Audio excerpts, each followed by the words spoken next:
So when you're flipping a duplex, there's multiple things you need to know so you don't lose money, you don't upset the tenants, and ultimately it's a profitable deal.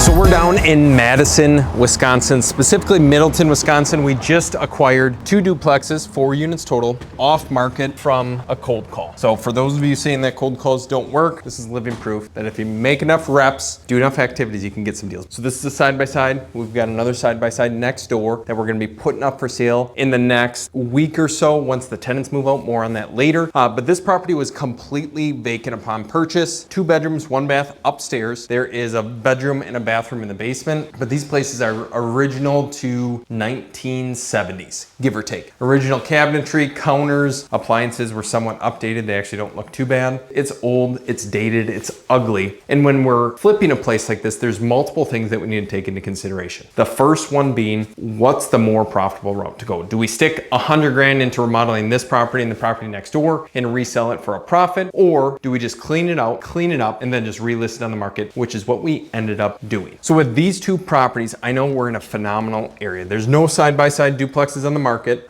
We still got the original yellow tub in here. This was installed before Will and I were both born. Not too shabby. Someone might elect to paint it. I would probably tear it out, do some tile, replace the vanity. You could paint all the woodwork and replace the windows, but we were technically pending sale already. Purchase price initially was $430. We were pending sale at $500. They then tried to renegotiate us $50,000, $60,000 for repairs. We told them to kick it down the road. We're not doing that on our side. So when they tried to ask for concessions, the couple things that they brought up, foundation. Foundation does have cracks. I'll actually show you guys this. These repairs are actually very, very simple to make. The place isn't pushing in. It's not shifting or cracking. It did minorly, and this might cause a little bit of water to seep. But there's actually like an epoxy resin that you can buy to seal it with, which is what they did here. That's literally all you need to do. It's like a $200 kit. You can buy it online, buy it at Menards or Home Depot or wherever, and it's all done and taken care of. But the buyer tried quoting us 35 grand for foundation repairs. Wasn't gonna happen. Furnaces are older, that's a given.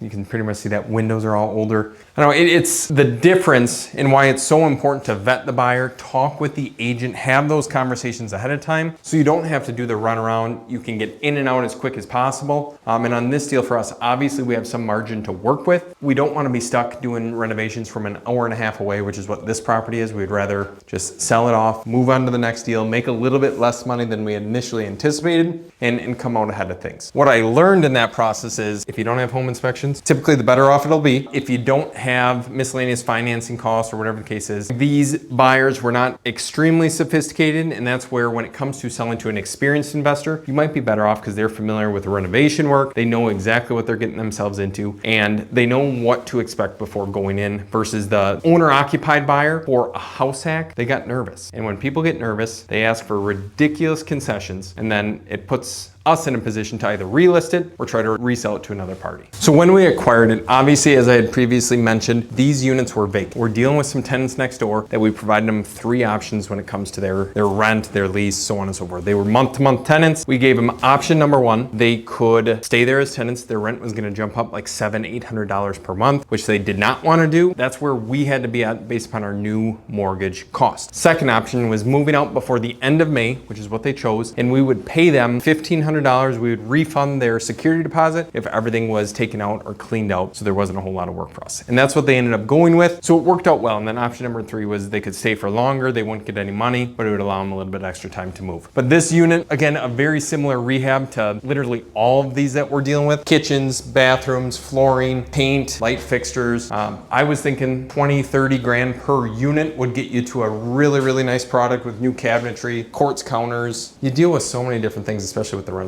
House hacking this, where it might make sense for someone on the investment side of things is your mortgage is probably $4 grand a month, roughly speaking. But if you could get $2,500, or if your mortgage was less than that, then you're only paying $1,000, $1,500 a month to live and own an investment property that's worth a hell of a lot more. And initial thoughts was $430 purchase. After completed value is right around $590. We're trying to sell these at $500 a piece. We'll obviously make a decent amount. The next buyer is buying it at still a great price, under market value. and then they can stick some money into the place and go from there. But 1 car attached garages, nothing too exciting on this side, but very, very basic. Overall, not too shabby of a deal. I'm very excited on the Madison market because average price points are up, average profit margins up, and hopefully we can make more money by just driving an hour and a half each way, come out ahead. 10% of 400 grand is obviously more than 10% of 250. So let's just keep the deals flowing down here.